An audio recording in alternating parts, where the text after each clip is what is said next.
Bienvenidos a todos. En esta ocasión, en el curso recibimos, nos complacemos en recibir a Luis Sandoval, uno de los mayores expertos en bioacústica de aves del país, si no el mayor.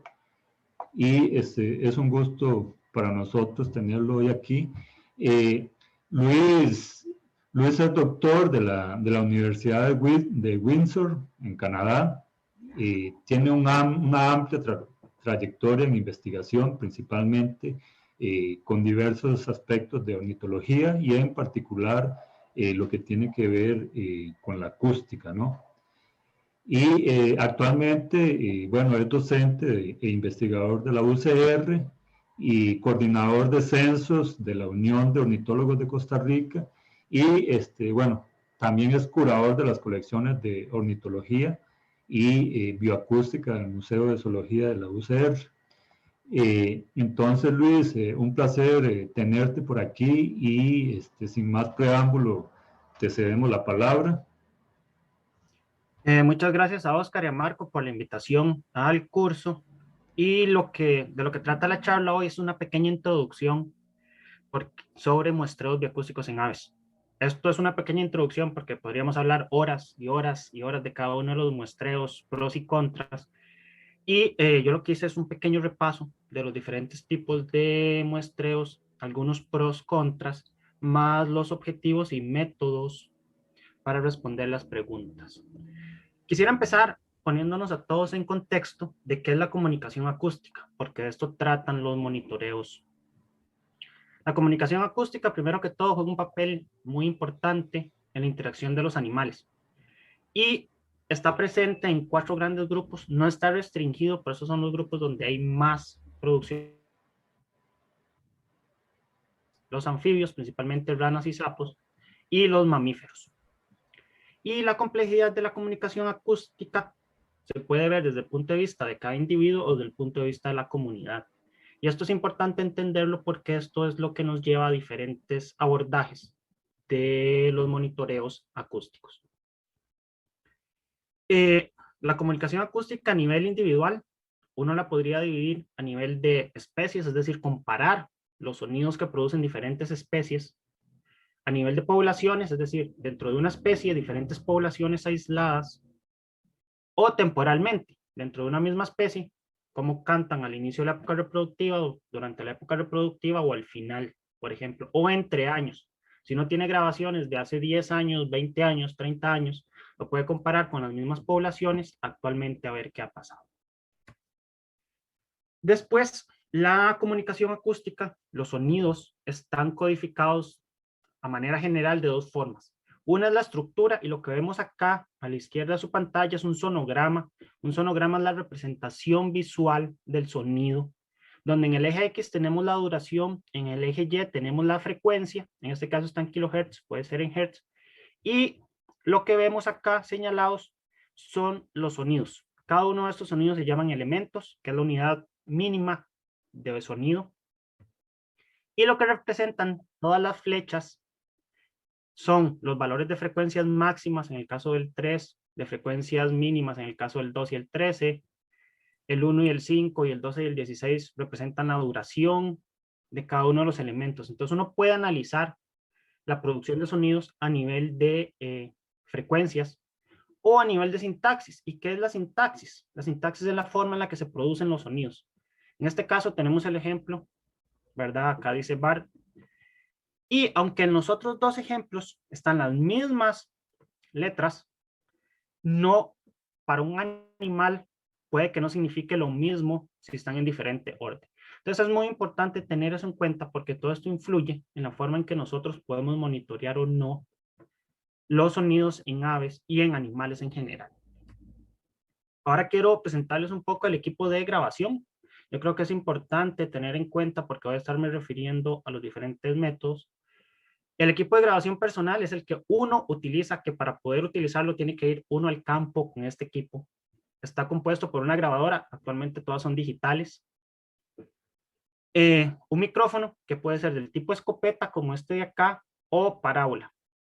Cada uno tiene ventajas y desventajas a la hora de la grabación y manipulación. Y este es el equipo que uno va al campo y ve un animal, un ave cantando, aprieta la grabadora y graba, la apaga y sigue y encuentra otro. Está el equipo autónomo. Este equipo autónomo, les presento los 3 ejemplos principales que hay actualmente en el mercado: los de Wildlife Acoustic, las grabadoras Swift de Laboratorio Cornell y el equipo open source de AudioMod, que es el más pequeño y más barato de los 3. Se llama equipo autónomo porque uno va al campo, lo programa y lo deja colocado en un árbol, en una piedra, en una varilla, y el equipo se enciende y se apaga y graba según como uno lo haya programado. Y uno no ocupa, ¿verdad?, estar ahí presente para que encenderlo y apagarlo y grabar. Ellos lo hacen todo. Posteriormente va, lo quita, extrae la información y ya puede hacer los análisis. Pasando del equipo, otra parte muy importante de los análisis acústicos es los programas para análisis de sonido. Lo dividí en 2 grandes grupos. A la izquierda de su pantalla están los software para análisis detallado. Es decir, yo aquí tomo medidas de frecuencia, de duración, cambios en la frecuencia a lo largo del tiempo, medidas de entropía, que es cómo se distribuye la energía dentro del sonido. Puedo clasificar visualmente en los espectrogramas los diferentes tipos de sonido. Los 3 primeros, Raven, Avisoft y Kaleidoscope, son de pago por licencia. Raven tiene una opción de, uno como estudiante puede escribir, si está haciendo una maestría, una licenciatura, una investigación, y ellos, para estudiantes latinoamericanos, y explicando para qué lo ocupa uno, dan licencias gratuitas por periodos de tiempo que incluya su periodo de análisis. Y los 3 de abajo, Lucinia, Z-Wave y Warbler, son de open source, son gratuitos. Estos 2, los últimos, se encuentran en R.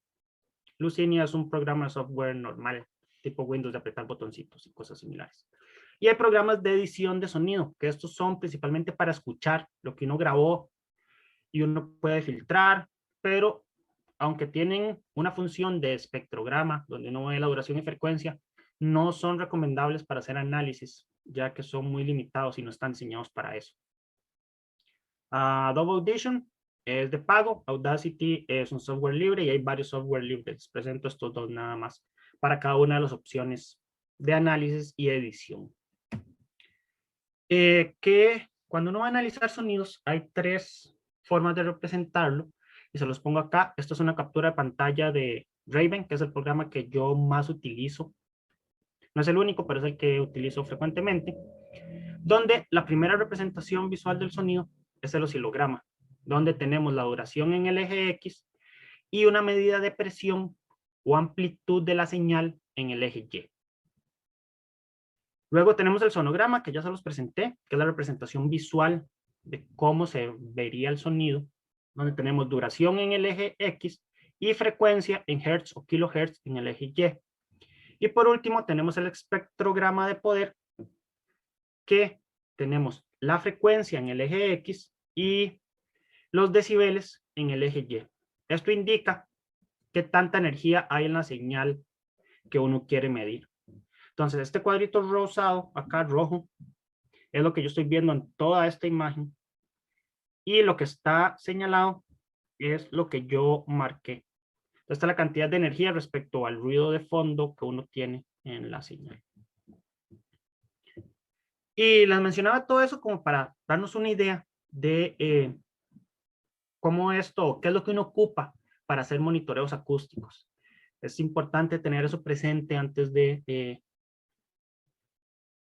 querer uno hacer monitoreos de este tipo. Los monitoreos o tipos de muestreo acústico se pueden dividir en 4 grandes grupos, que son las descripciones acústicas, la actividad acústica, la ocurrencia o presencia de especies y la ecología acústica. Vamos a ver cada uno, ¿verdad?, para ir describiendo. Y empezamos con la descripción acústica. La descripción acústica tiene como objetivos, describir todo o parte del repertorio de una o más especies. El repertorio lo entendemos como el número total de sonidos, ya sean vocalizaciones o físicos, que produce una especie. Si podemos ver acá en la figura, este es el repertorio de esta especie que se llama Melosone kieneri, que es endémica a México, donde en términos de sonidos ellos producen 3 sonidos principales que son llamadas, y hay 2 tipos, las llamadas tipo chip y las llamadas tipo SID. Producen cantos y solo el macho en esta especie canta. Y aquí hay un ejemplo de 6 tipos diferentes de canto. En esta especie los machos pueden tener entre 6 y 10 cantos cada macho y cada uno diferente. Y hay machos que comparten cantos, es decir, hay 3 o 4 machos que pueden cantar el canto tipo 11, por ejemplo. Y además, la especie produce lo que se llaman duetos, que es una vocalización producida por el macho y la hembra en coordinación. Esto de acá es un dueto completo donde el macho y la hembra traslapan sus vocalizaciones, y acá es un dueto incompleto donde solo un individuo, y se ven claramente, ¿verdad?, las diferencias de cuando está presente uno o están presentes los dos. Esto sería el repertorio de esta especie, Melosone kieneri. Y esto es una de las preguntas a nivel de ciencia básica más importantes de hacer, porque si nosotros no conocemos los repertorios de la especie, es muy difícil poder hacer los siguientes análisis, las siguientes preguntas en términos biológicos o de monitoreo. Entonces, por eso es clave siempre tener descripciones de las especies. Otro objetivo dentro de la descripción acústica es comparar los repertorios entre especies. Entonces, uno puede ver qué tan similares o tan diferentes son los repertorios, y esto implica hacer análisis en programas tipo Raven, Amisoft, Z-Wave, Lucinia, para comparar esas características. Y también nos permite analizar el efecto de variables ambientales en las características acústicas. En términos de monitoreo, por ejemplo, si se va a construir una fábrica donde hay motores muy grandes, o se va a construir, por ejemplo, un aeropuerto, o estos motores que usan para extracción del agua caliente en Miravalles, todo esto produce sonido que va a enmascarar la comunicación de las especies. Y es acá donde hacer estas descripciones acústicas se vuelven interesantes para el monitoreo, porque yo puedo demostrar que ciertos niveles de ruido que producen los motores están cambiando la estructura de las vocalizaciones, porque las aves, por ejemplo, y no es exclusivo, tienen que, o para poder comunicarse produciendo sonidos, cambian las frecuencias mínimas, que son las frecuencias de abajo, para evitar ser traslapadas por el ruido que producen los motores, por ejemplo. Entonces yo puedo demostrar en cuántas especies o cuáles especies están viendo afectadas si hago una descripción acústica de las vocalizaciones en presencia y ausencia de ese ruido, por ejemplo. Esto es muy común de hacerlo en las ciudades para analizar la contaminación acústica dentro de la ciudad, por ejemplo. Entonces, ¿qué ocupo yo para hacer las descripciones acústicas? ¿Cuáles son los métodos? Lo primero es, uno de los métodos es la grabación focal. La grabación focal consiste en ir con su grabadora personal, su micrófono al campo, y seguir los individuos por un periodo de tiempo. Entonces, dependiendo de su pregunta, ese periodo de tiempo puede variar de 5 minutos a 1 a 2 horas. Entonces, uno lo que hace, llega a un territorio, enciende la grabadora y la mantiene encendida por el periodo de tiempo que usted determinó, aunque el ave cante o no cante. Porque acá la pregunta de fondo es ver cómo cambia esa actividad en ese periodo de tiempo y grabar todas las vocalizaciones. Y como uno no puede predecir las vocalizaciones, en qué momento van a cantar, hay que mantener el micrófono encendido por esos periodos de tiempo. También se podrían utilizar grabaciones existentes. Y les traigo este ejemplo. Este es un análisis a nivel continental de Troglodites aedum, el sotorreco carachero, donde, aunque a uno le hubiera gustado ir a cada uno de esos puntos a tomar los datos para conocer y obtener los datos como a uno le gustan, esto es imposible. Inclusive comparaciones a la escala país, por ejemplo, inclusive en países pequeños como Costa Rica, es imposible. En términos de tiempo y costo, uno puede hacer uso de grabaciones existentes.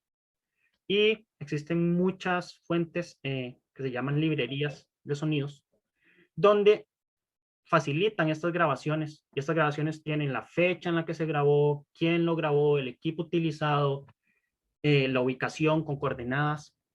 Y esto es muy útil para hacer estas comparaciones a largo plazo o escalas geográficas muy grandes. En la Universidad de Costa Rica tenemos el laboratorio de bioacústica, la colección de bioacústica, donde hay muchas grabaciones que pueden ser utilizadas para responder ese tipo de preguntas. Luego, uno tiene que ser claro de que si va a hacer una descripción acústica, el estudio tiene que ser representativo del repertorio de la especie. Si hay pocas grabaciones para un tipo de sonido, es bueno mencionarlo aunque no se haga ningún análisis. Siempre es importante reportar y tener en cuenta todo, ¿verdad? Esos sonidos que producen para no dejar fuera información básica a futuro. Y posteriormente siempre se toman dos tipos de variables. La variable numérica, que es la parte de duración y frecuencia de los sonidos, y la variable categórica, que es el tipo de vocalización. En este caso puede ser que usted lo clasifique por llamadas, cantos, duetos, coros, o si únicamente se enfocan en cantos, usted clasifica el tipo de canto como 1, 2, 3, o si ustedes son más creativos pueden generar otro tipo de claves para hacer esta clasificación. Ahora pasamos a la parte de actividad acústica. La actividad acústica es describir el cambio de los patrones de las vocalizaciones a lo largo del día. Esto es importante porque nos dice cómo se comportan vocalmente las aves, es decir, en qué momento cantan más, en qué momento cantan menos. Y esto influye mucho y es importante para entender los patrones de actividad de las especies a lo largo del año, entre años y dentro del día.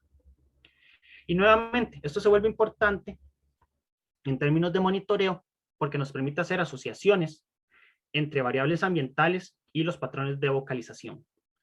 Una de los ejemplos, para no, también se puede analizar la parte de ruido, pero actualmente en las zonas urbanas y todo lo que tiene que ver con asociación humana de ambientes, nosotros producimos un contaminante que por lo general como seres humanos nunca le prestamos atención, que es la contaminación lumínica.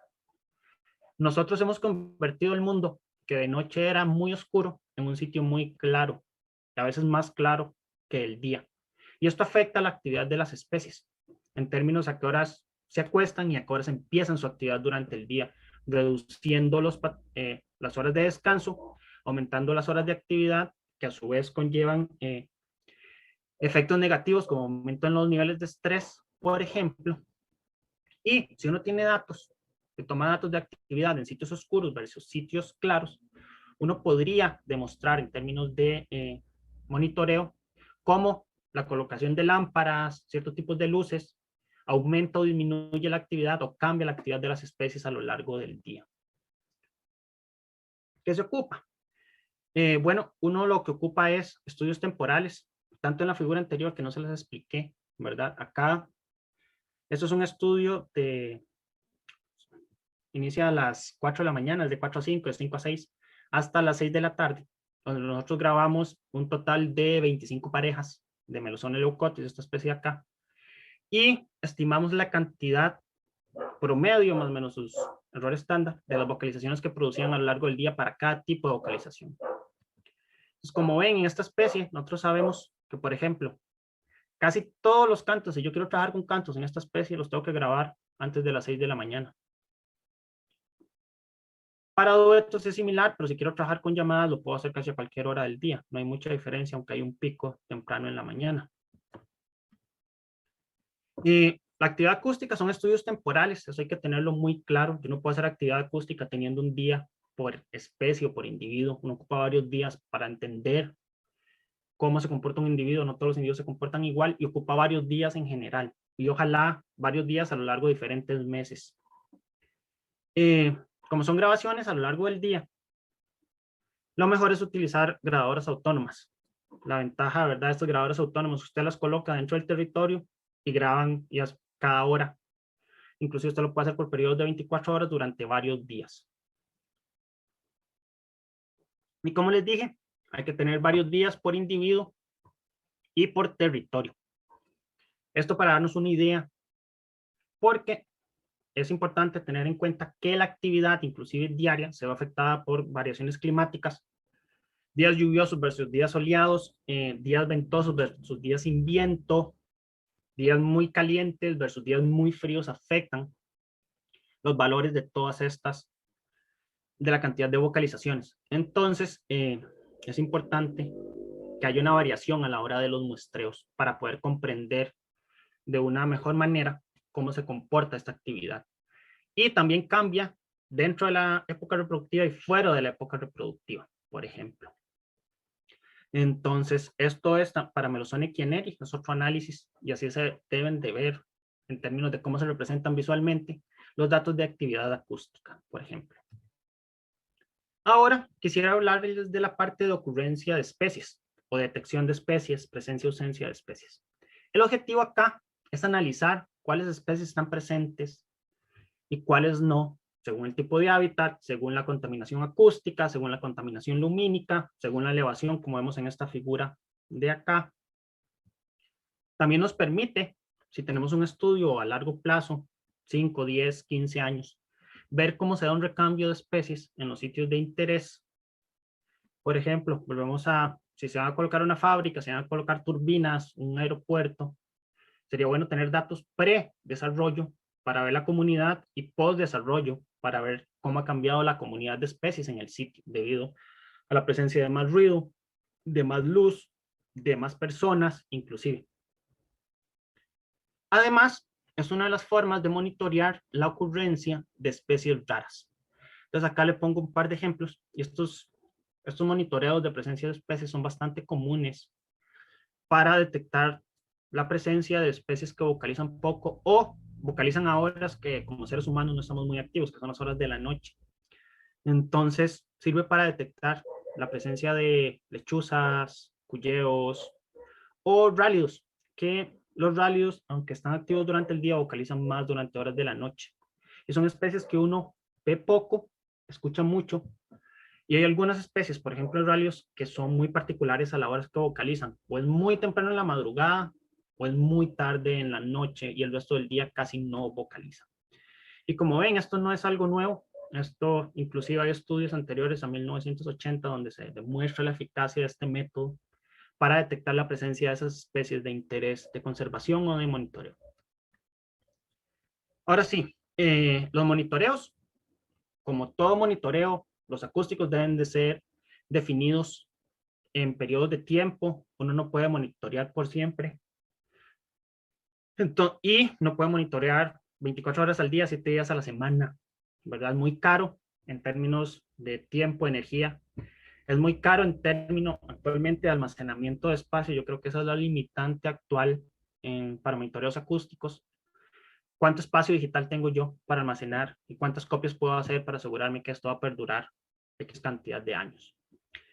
Aquí es muy importante la ocurrencia de especies, se puede dar, o el monitoreo de especies, se puede dar utilizando grabaciones focales. Yo voy a un punto de conteo, por ejemplo, grabo lo que está presente y lo que está ausente, o coloco grabadoras y las voy cambiando a lo largo del tiempo. También puedo utilizar playbacks. Si yo estoy interesado en especies territoriales que vocalizan poco, yo voy a algún lugar, llevo mi canto de la especie, lo coloco por X cantidad de tiempo bajo un protocolo estricto y anoto si responden o no. Y esto me da lo que se llama presencia o ausencia. Es muy importante tomar en cuenta cuándo realmente es mejor colocar grabadoras versus hacer conteos de puntos. Y todo esto porque por cada hora de grabación, principalmente en grabadoras autónomas, usted va a gastar un mínimo de 2 a 3 horas analizando sentado en la computadora. Entonces hay que tomar en cuenta cuánto tiempo tengo yo y cuánto voy a invertir posteriormente para obtener los datos que quiero, versus ir a hacer conteos, que una vez que se terminó ya tiene los datos de que estaba presente y que no en el sitio. Y si van a realizar conteos de puntos o algún otro tipo de monitoreo que no incluya grabaciones, les recomiendo este protocolo que se llama ProAlas, que fue publicado recientemente y es el protocolo que da más información en términos de monitoreo de especies de aves en diferentes ambientes. Y ahora sí, quisiera hablarles un poco de ecología acústica, que es una rama nueva de los análisis acústicos de la bioacústica, que busca relacionar la riqueza de la comunidad, la abundancia y la ocurrencia de especies, asociado a la riqueza de sonidos. Entonces, ellos tratan de asociar riqueza de especies, abundancia de individuos y producción acústica, colocando principalmente grabadoras autónomas en diferentes sitios. Como les mencioné, se utilizan grabadores autónomos. Usted coloca un montón de grabadoras en un montón de lugares y las pone a grabar durante el periodo de tiempo que usted está interesado en analizar. Y posteriormente va y las recoge y se sienta a analizar. La parte de identificación de especies es clave y, como les acabo de mencionar, por cada hora de grabación usted va a necesitar, si está interesado en todas las especies, de 2 a 3 horas por hora de grabación. Si está interesado en una especie únicamente, cuando uno hace estos picos de actividad, uno podría durar 1 hora por hora de grabación. Entonces, depende mucho de la habilidad de las personas y la capacidad de información o la cantidad de información que usted quiera extraer de estas grabadoras autónomas, de las grabaciones. Para esto se ha tratado de desarrollar algo que se llama índice de complejidad acústica, que ya les voy a explicar. Y también hay un proceso, porque como es tanta la información que se genera, porque yo puedo, si tengo los fondos y el tiempo, puedo colocar 100 grabadoras y ponerlas a grabar 24 horas al día por 1 o 2 años. Esto es una cantidad gigante de información que necesita ser analizada, y una limitante es la cantidad de personas que lo pueden hacer. Las personas, querámoslo o no, siempre lo están haciendo mejor que las computadoras, que cualquier software de identificación automática. Y yo escuché la primera vez en el 2008 hablar de software para identificación automática de sonidos. Ya llevamos 12 años y seguimos exactamente igual que cuando estábamos en 2008. Hay un montón de iniciativas y todas tienen las mismas limitantes. Funciona bien para pocas especies. Depende mucho de la calidad de las grabaciones, porque si hay mucho ruido de fondo o muchas especies cantando a la misma vez, la detección automática no funciona, mientras que el cerebro humano y el oído humano son mejores en ese tipo de cosas. Entonces, aunque se puede hacer detección automática, no es el mejor método si usted quiere incluir un montón de especies. Además, mucha detección automática implica una parte que se llama entrenamiento de los softwares. Entonces, se tiene que tener un montón de vocalizaciones de cada una de sus especies para enseñarle a la computadora: esta es la especie A, esta es la especie B, esta es la especie C. Porque la computadora ocupa tener información de referencia para poder hacer las detecciones. Entonces, también implica un gran periodo de entrenamiento y de desarrollo y posteriormente curación de todas esas detecciones. Entonces, la detección automática no es, o aún no hemos llegado a ese punto donde pueda suplir el trabajo humano o realizarlo a un nivel aceptable, porque nunca va a llegar al mismo nivel, ¿verdad?, de identificación de los seres humanos. Entonces, para que tengan presente que hacer análisis de ecología acústica requiere mucho tiempo sentado frente a la computadora haciendo análisis. Además, es importante, un concepto básico de ecología, es que la riqueza, la diversidad de especies en un sitio, y en términos de sonidos, depende de varias cosas. La riqueza de especies es el resultado de un proceso histórico, es decir, las especies están ahí por un desarrollo histórico. La abundancia de individuos es el resultado de procesos ecológicos, es decir, abundancia de alimento o de depredadores. Y la producción acústica es el resultado de la actividad vocal y repertorio de cada especie. Una única especie, como en este caso, puede producir un montón de sonidos diferentes, y que haya un montón de sonidos diferentes en su grabación no implica que haya más riqueza de especies, nada más que se tiene una especie que produce muchos sonidos. El método de entropía acústica, que es el que quiero mencionarles, consiste en abrir un sonograma, crear una red de diferentes tamaños. No hay un tamaño estándar, cada investigador lo define arbitrariamente, y esto es un gran problema porque no permite comparaciones entre estudios. Y lo que hace es cuánto de estas celdas están ocupadas por sonido, y ni siquiera por sonido, sino por una cantidad de energía determinada por el investigador. Es decir, si esto está amarillo anaranjado, lo cuenta, pero si está azul no lo cuenta, porque el programa reconoce la cantidad de energía O si tengo solo un punto amarillo y el resto de la celda blanca, tampoco lo cuenta como información. Como les dije, los índices de entropía acústica, que es como una solución sencilla a la detección de todas las especies. El tamaño de cada celda es definido arbitrariamente por un investigador y esto va a afectar sus resultados al final de cuentas, porque me va a decir en cuáles celdas hay información y en cuáles celdas no hay información. Y toma en cuenta tanto la duración como la frecuencia. Entonces, los puntos negros es donde hay información, los puntos blancos es donde no hay información para el análisis. Y como ya les he mencionado, la producción de sonidos no es aleatoria. Por eso la gente que observa aves sale temprano en la madrugada, porque es cuando la mayoría de especies vocalizan. Una misma especie produce muchos tipos de sonidos, que para el análisis, cada tipo de sonido es un dato de riqueza diferente cuando corresponde a un único individuo o una única especie.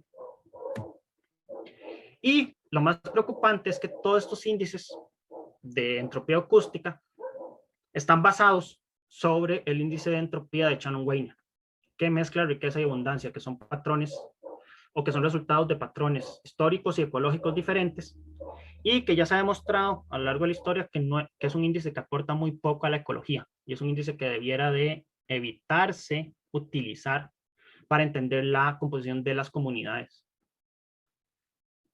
Y este tipo de índices no producen valores de probabilidad de ningún tipo, y esto reduce el poder comparativo de los estudios, porque comunidades con estructuras muy diferentes dan resultados igual dependiendo de la cantidad de sonidos que usted obtenga.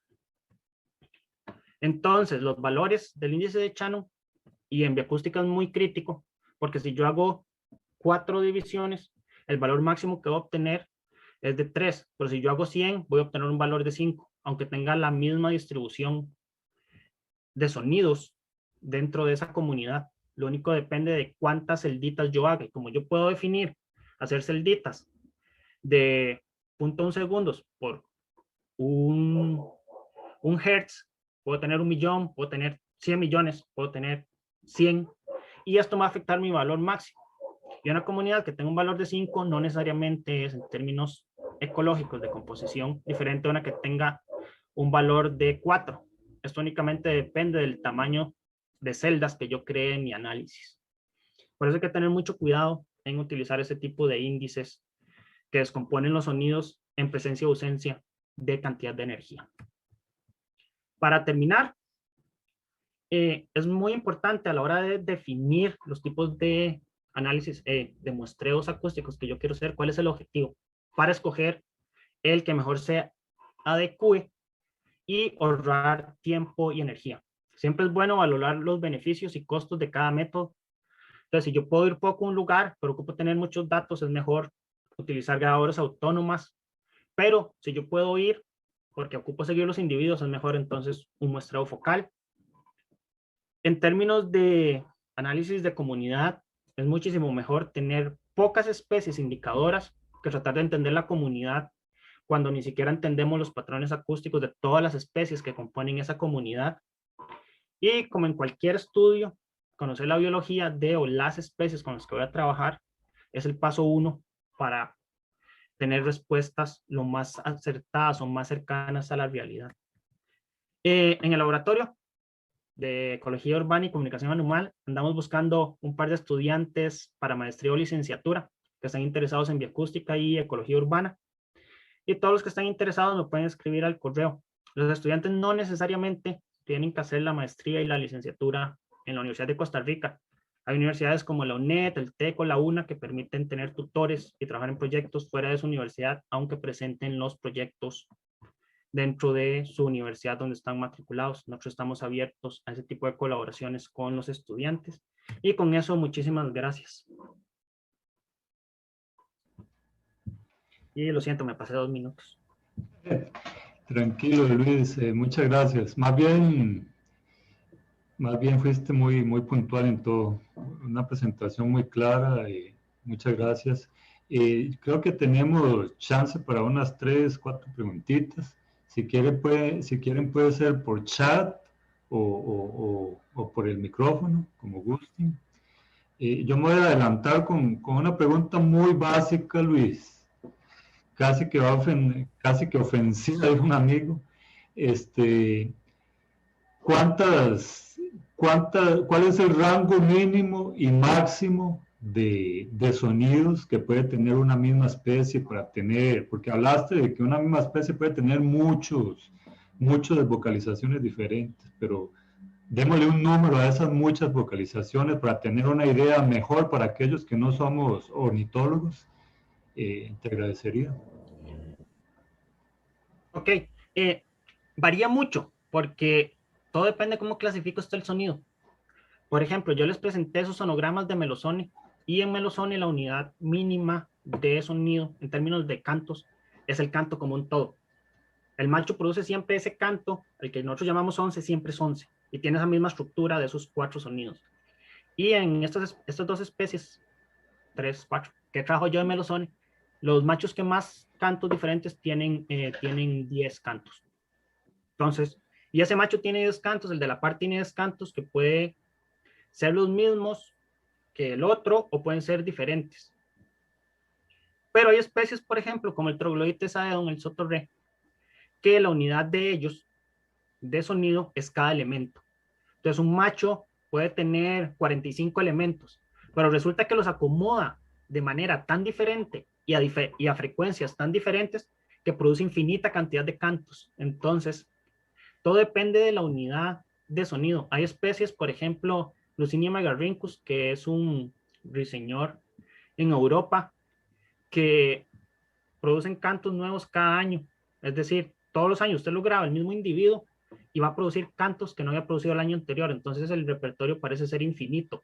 Lo mismo pasa con los yigüiros acá en Costa Rica, que tienen la capacidad de aprender todos los años.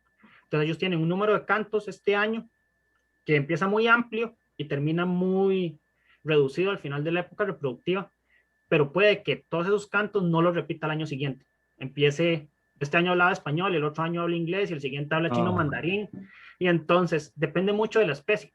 Las vocalizaciones de aves se clasifican en 4 grupos dependiendo la función y cuántos individuos la producen, que serían llamadas, que son todas aquellas vocalizaciones que sirven para indicar peligro, comida, contacto entre los individuos de la pareja o el grupo.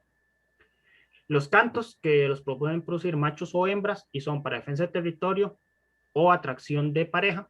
Los duetos, que son cantos o cantos y llamadas que se producen en coordinación temporal o de frecuencia. Y los coros, que son muchos individuos vocalizando de manera simultánea para defensa territorial. Entonces sí, depende mucho de la especie, al final de cuentas es algo muy especie específico. Muy bien. Tenemos unas preguntitas aquí que voy a leer. Ok. Dice, dice, no está identificado. ¿De qué manera puedo aprender un poco sobre los tipos de cantos y sonidos? Excelente presentación. Saludos desde México. Eso decía. Ok, lo primero, todo depende de su pregunta. Si usted quiere aprender a reconocerlos, eso es algo bastante personal. Y por ejemplo, en el curso de ornitología, cuando los estudiantes me preguntan cómo uno aprende a reconocer los cantos, yo les digo que no hay una única receta. Cada persona tiene una memoria auditiva muy diferente. Por la forma en la que yo reconozco un canto, no es la misma que en la que puede reconocer usted, o la puede reconocer Marco, la puede reconocer alguien más. Inclusive a mí, yo a veces escucho un canto, yo sé que es entre las dos, aunque yo reconozca el canto. Hay otros sonidos que porque tengo más experiencia, ya los conozco. Hay otros que para poder saber la especie, yo hago una media imitación mala de cómo es el canto y así me lo aprendí. Entonces, depende mucho, ¿verdad? De cómo los quiero usted aprender. Si quiere ya hacer la parte de análisis, les recomiendo llevar cursos de bioacústica, que es ahí donde nos enseñan a cómo trabajar con cantos y qué tipo de análisis hay que hacer, cómo se utilizan las grabadoras y cómo se hacen los diferentes tipos de monitoreos. Desde Perú, pregunta Jaime Pacheco, ¿qué recomendaciones claves sugerirías para gestionar volúmenes grandes de información, terminados los proyectos en países o localidades sin colecciones acústicas? Ok, hay varias cosas que uno puede hacer. Lo ideal sería que cada país tuviera al menos una colección de bioacústica de acceso a los investigadores y a los estudiantes. Si no, por ejemplo, y es con la que más he trabajado, la Universidad de Cornell tiene el Macaulay Library, que es la biblioteca de sonidos más grande del planeta. Ellos siempre están dispuestos a ayudar a almacenar la información e inclusive a generar insumos para que se pueda crear una colección en el propio país. Entonces, eso es uno de los sitios. Y si no, cerca a Perú, en Colombia está la colección Humboldt, también de bioacústica. Yo creo que ellos estarían dispuestos a colaborarles, a recibir la información y generar respaldos. Siempre, ¿verdad? Siendo como una donación hacia las colecciones para que quede disponible la información. Entonces, eso es importante. Igual, si acá en la colección de bioacústica de la Universidad de Costa Rica también estaríamos dispuestos a recibir copias y generarles un catálogo para que estén disponibles y todo de las vocalizaciones. Ok, muchas gracias. Un muchacho, Pablo, pregunta, ¿puede la contaminación acústica de las ciudades provocar modificaciones del canto de las especies que las habitan para adaptarlo a dicha contaminación? Y si esto es así, ¿podría esta modificación del canto provocar que los individuos rurales y urbanos de una misma especie no lleguen a reconocerse por el canto, produciendo así una especiación? Sí, lo primero, el ruido urbano sí genera que las aves cambien. Las aves que sobreviven dentro de las zonas urbanas cambian las frecuencias y la duración y los tipos de elementos. Eso es algo que se ha estudiado bastante. Por ejemplo, acá en Costa Rica, los troglodites aedon que viven en la ciudad tienden a producir elementos de frecuencias más altas en una proporción mayor que los que viven en zonas rurales. ¿Cuánto afecta esto la atracción de la pareja? Aún no lo sabemos, pero es algo que uno esperaría que vaya variando a lo largo del tiempo. Otra de las cosas que pasa es que las aves en zonas urbanas cambian las horas a las cuales vocalizan, o vocalizan justo antes de los picos de mayor ruido, o hay unas que empezaron a cantar de noche. Primero porque hay luz y para ellas es como estar de día, y segundo es porque hay menos ruido. Entonces, eso sí, hay muchos cambios y muchos tipos de adaptaciones a los ruidos que produce la ciudad, y hay procesos incipientes de especiación. Lo que limita que esto sea más rápido o más lento es la duración de las generaciones y cuánto se fijen estas características.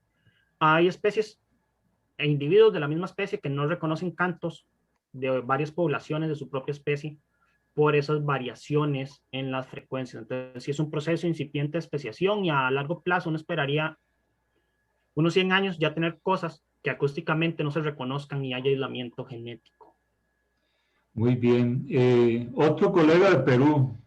Buenos días, Perú. Está todo Perú por aquí hoy. Pregunta Antonio, de Perú. ¿Qué grabadoras autónomas se recomiendan y en dónde se pueden conseguir?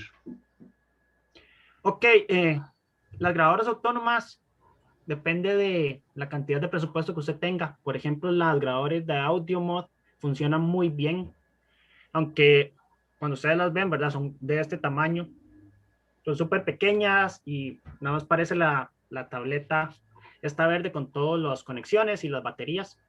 Yo tengo varias, las usamos para trabajar en la ciudad, primero porque son pequeñas, entonces la gente no se las va a robar, versus las grabadoras grandotas que alguien las ve agarradas en un palo y empiezan a pensar cómo se va a robar ese equipo. Estas son bastante pequeñas, colocadas en una bolsa plástica que usted puede esconder. Tiene un costo de entre 50 y 60 dólares varias veces al año. Por ejemplo, las AudioMod se hacen campañas como son open source. Inclusive, si usted maneja construcción de Arduinos y todo este equipo, usted las puede construir. Está toda la información, el plano completo de la grabadora abierto en internet. Si no, usted se apunta a una de estas campañas donde cada grabadora cuesta 50 dólares, de 50 a 60, dependiendo quién está organizando la campaña. Y esas son las más baratas. Posteriormente, usted puede, si tiene muchos más fondos, puede optar por grabadoras de Cornell o de Wildlife Acoustic. Ellos las venden a través de su página, pero estas sí ya tienen un costo de $250 hacia arriba hasta $1000 dependiendo del modelo. Entonces depende mucho de lo que usted busque. Actualmente nosotros en la ciudad preferimos usar audio mods porque son más pequeñas y podemos colocar más sin ese peligro de que se las roben, ¿verdad? Aunque a uno le duele que le roben $50, es mejor perder $50 que no 450, $500 en una de las otras grabadoras. Muy bien, Luis, Luis. Sí, perdón. Marco. Ahora que hablaba sobre esa contaminación y las diferencias en zonas rurales y urbanas, se tienen estudios de la afectación a nivel, por ejemplo, de actividades festivas en las noches, digamos, diciembre, enero, el 1 de enero, de todo lo que son los turnos, las bombetas, rayería, inclusive a nivel natural, rayerías fuertes de 2, 3 días. Se tienen estudios asociados a esas posibles perjudicaciones a nivel de animales, ya se ha dado, pero se tiene algo asociado a aves, Sí, por ese lado. Recientemente, esta semana o finales de la pasada, salió un artículo de ese análisis de las bombetas de juegos de pólvora en España, de la ciudad de las fiestas típicas, y sí hay un efecto, no solo, ¿verdad? Las aves salen volando y se van, sino que también cambia la actividad acústica y el éxito reproductivo, por ejemplo, debido a la utilización de juegos de pólvora y bombetas en las ciudades para conmemorar las fiestas. Realmente, en términos de ruido ambiental, nos hemos enfocado, y me incluyo, principalmente a entender el efecto del tráfico, que eso es como el ruido más constante. Pero sí, hay muchas otras fuentes de ruido que poco a poco se van investigando, y esa es una de esas, ¿verdad? Principalmente en los países latinoamericanos, donde hay fiestas patronales todas las semanas en diferentes lugares, que sería muy interesante empezar a analizar, ¿verdad? Porque además las bombetas ya tienen un alcance, el ruido de las bombetas y los juegos de pólvora bastante grande en términos de área, aunque sea muy localizado para una ciudad, ¿verdad? De varios kilómetros incluso. Ok, luego, después leo un chat por ahí. A nivel de pichones, de sonidos de pichones, ¿tiene algún estudio? Por ejemplo, te voy a poner este sonidillo. No sé si se escucha.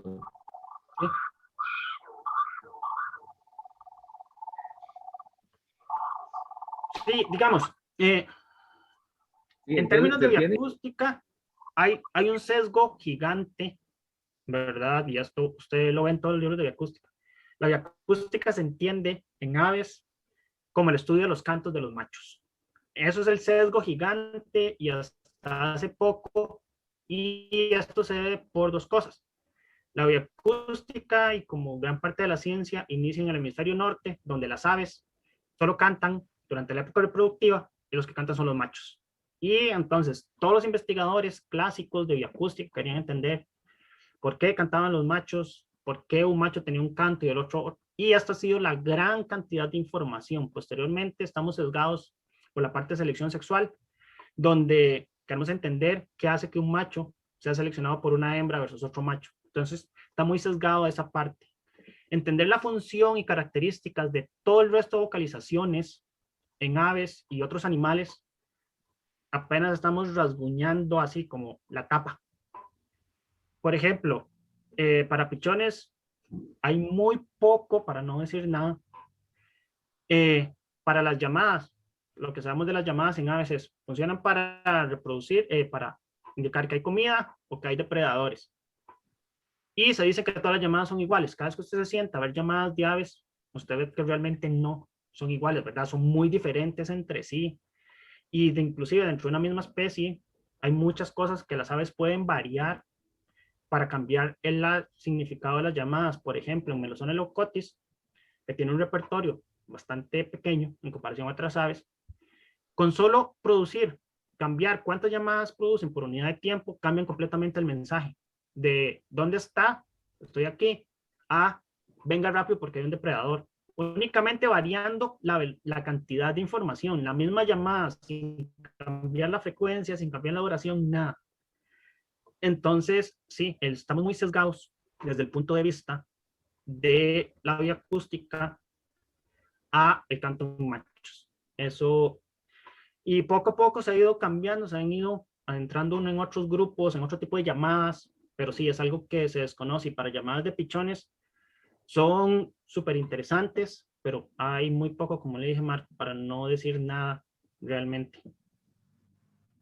Ok, ok. Sí, es que ahora que comentas eso, aquí, bueno, yo sé, sabes que tengo los pichoncillos de los momotos ahí y se cayeron los dos pichones, entonces están en una jaula, llega la mamá a darles de comer, o el papá, no sé quién de los dos, eh, y el pichón más pequeño emite sonidos más intensos que el más grande, y entonces el animalillo le va y le da la comida a este, pero el otro emite otro sonido, entonces se queda como indecisa a ver a cuál de los dos les da la comida. Al final es un juego como de sonidos muy intensos, muy, muy interesante.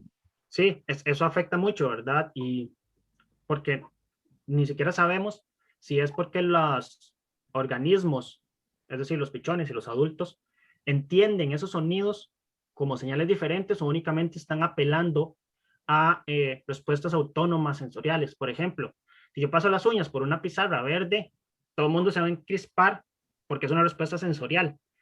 No sabemos si esas llamadas únicamente están apelando a ese sonido de la pizarra verde, entonces el que haga más así es el que le toca dar de comida. O realmente en esa llamada hacer el muy agudo o muy grave implica que tengo más hambre o menos hambre. Hay un par de preguntas más.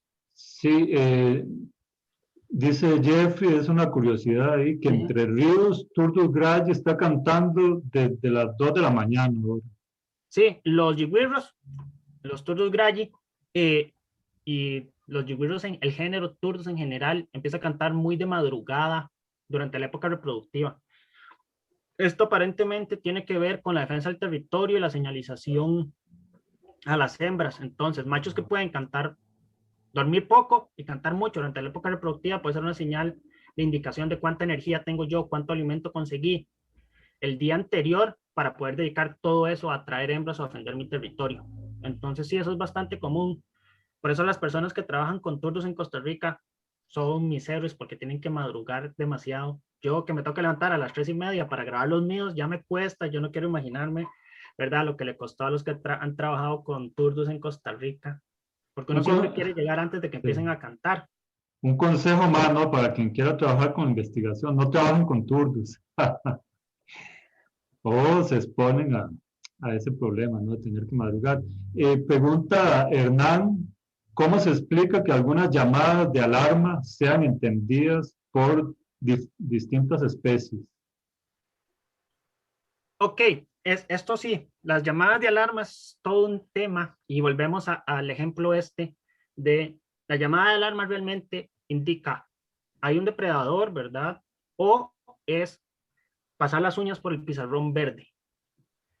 Eh, por ejemplo, nosotros con Melosonic usamos esta vocalización, la llamada tipo chip, y cambiamos la tasa de emisión. Pasamos de 12 llamadas hasta 84 llamadas por minuto. Y resulta que cuando uno pasa de 36 a 60, ya empiezan a llegar aves de otras especies. Entonces, aquí es la misma llamada, con la misma frecuencia, porque además es un experimento donde nosotros pusimos la misma llamada X cantidad de veces para controlar por toda esa variación de poner llamadas diferentes. Y lo que aparentemente pasa, por ejemplo en Melosonic, es que lo que las aves reconocen es que si hay una llamada con mucha repetida muchas veces, eso implica urgencia. No saben muy bien de qué, pero implica urgencia, entonces es mejor responder a esas llamadas que no responder, ¿verdad? Tiene un costo, porque eso puede ser que haya un depredador o que esté pasando algo y a mí me sirve ir a vinear para salvarme yo. Lo otro es que muchas de estas llamadas tienden a parecerse, ¿verdad? Los chips en general, las llamadas tipo chip, están muy dispersas en muchas especies.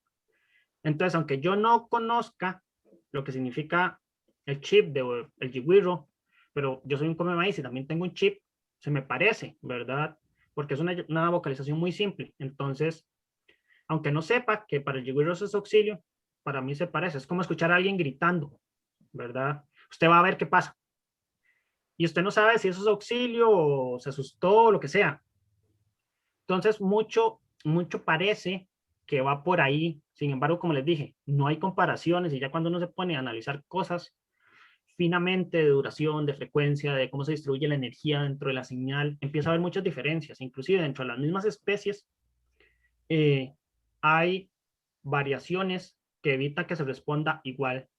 Nosotros en la selva hicimos un experimento, no con las llamadas de alarma, sino con las llamadas de auxilio, que eso es otro tema, y pusimos unas dos especies cercanamente emparentadas que tienen llamadas muy similares, se los presentamos a la comunidad, y la comunidad reconoce a ambas, pero se acerca más a la especie que es de la selva que a la que nunca ha estado en la selva. Entonces eso implica, sí, yo reconozco eso como auxilio, pero no es un auxilio de alguien que yo conozca, entonces no voy a responder con la misma intensidad a eso. Entonces también hay un componente de aprendizaje y de experiencia previa a responder a esas llamadas. No es únicamente que estoy pasando las uñas por el paredón y entonces todo el mundo responde o se acerca a la llamada. También hay un componente de aprendizaje de que eso significa auxilio o presencia de un depredador, y entonces si es de alguien que yo conozco o de alguien que he escuchado antes, voy a responder más rápido que las que no. Muy bien. Una última pregunta, porque ya nos pasamos un toque de tiempo. Mira, tomando en consideración que este es un curso más enfocado, digamos, a realización de informes técnicos, de consultoría, que son informes rápidos, digamos, tenemos que hacer inventarios de aves relativamente rápidos, de una zona o dos zonas relativamente pequeñas, o algún documento para anexarlo a algún plan de gestión, una cuestión así. ¿Vos realmente recomendarías el uso de la bioacústica para realizar este tipo de monitoreo rápido, digamos, tomando en consideración que muchas veces son estudiantes eh, recién graduados y que no son, o que ya fueron graduados hace varios años, pero no son especialistas en bioacústica? Ok, todo depende de la pregunta. Si usted lo que hace es un monitoreo rápido, a menos que ustedes no tengan experiencia identificando cantos, yo no recomiendo hacer grabaciones ni colocar grabadoras autónomas. Y esto porque, como les dije, sentarse a analizar grabaciones, ya sea exclusivamente escucharlas, requiere la misma cantidad de tiempo como mínimo. Si usted ya quiere hacer otras cosas y ya usted empieza a escuchar cosas que usted no reconoce o que usted no...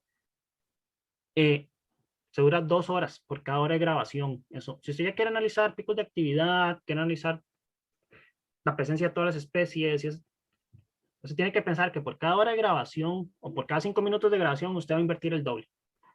Entonces, en términos de tiempo, información, es muy valioso porque queda ahí y después no le pueden decir que no estaba la especie si usted la tiene grabada. Pero para informes rápidos, evaluaciones a corto plazo, no es muy ventajosa por lo mismo. Es mucho el esfuerzo posterior que hay que hacer. A menos que, como les digo, ustedes no tengan experiencia identificando vocalizaciones de aves. En el trópico eso es como una de las,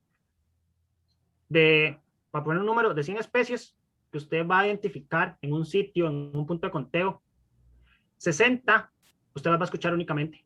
Entonces, monitoreos que no tengan ese componente de identificación acústico por parte de las personas que lo realizan van a ser incompletos. Y eso es lo que uno lee siempre en la mayoría de informes a CETENA, evaluación de impacto ambiental, de proyectos, que las personas que los hicieron anotan lo que ven. Y con solo ver la lista y saber dónde se hizo el muestreo, usted sabe que están incompletos por eso.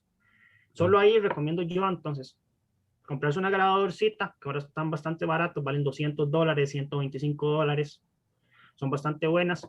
Y un micrófono anda como por $200, con una inversión de unos $400 máximo. Si ella tiene una grabadora, va a hacer punto de conteo, la enciende. Mientras usted ve, usted graba todo lo demás y después puede contratar a alguien para que le haga la identificación acústica, ¿verdad? De todo lo que no se incluyó. Si van a hacer estudios, por ejemplo, a largo plazo del efecto de estos motores dentro del Parque Nacional Rincón de la Vieja, ahí sí hay que poner grabadoras antes y después y sentarse, porque usted no va a tener a alguien todos los días durante todos los meses haciendo sus puntos de conteo para ver qué pasa. Además, el ruido de los motores afecta un poco la detección del ser humano, que no se ve tan afectada si uno crea los sonogramas, ¿verdad? Porque uno puede filtrar y ver cosas que tal vez no escuchó en el campo. Muy bien, Luis. Ahora sí, última pregunta porque estamos out. Está muy interesante, pregunta Alexis, sobre las especies híbridas. ¿Será que ellas mantienen vocalizaciones de ambas especies o cómo es eso? Ok, las especies híbridas es todo otro tema. Depende mucho de la forma de aprendizaje de la especie. Las aves tienen dos tipos de aprendizaje. Hay aves que genéticamente heredan las vocalizaciones y si son híbridos de estas especies, posiblemente van a tener una mezcla de sonidos de ambas.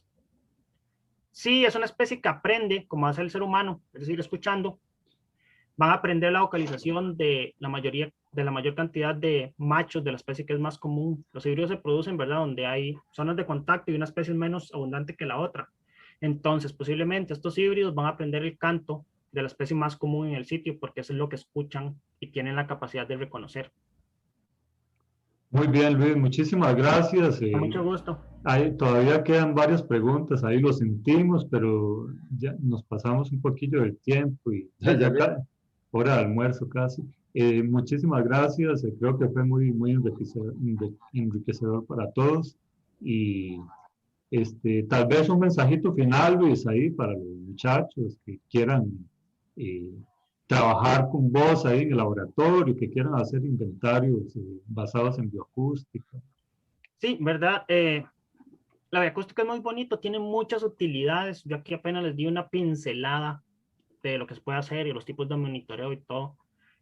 Realmente si alguien quiere realizar proyectos de maestría o licenciatura con nosotros en el laboratorio, siéntense en la libertad de escribirnos y nosotros tenemos muchos proyectos y pocos estudiantes. Siempre estamos abiertos a colaborar y aunque nos enfocamos principalmente en aves y anfibios, no estamos limitados a esos dos grupos taxonómicos. Entonces, todos son muy bienvenidos. Igual, nosotros impartimos el curso de bioacústica que trata de cubrir parte de lo que hoy apenas les di una pincelada. Entonces, todos son muy bienvenidos a matricularlo cuando se pueda volver a impartir. Muchas gracias a todos. Muy bien, hasta luego, chao. Gracias a todos.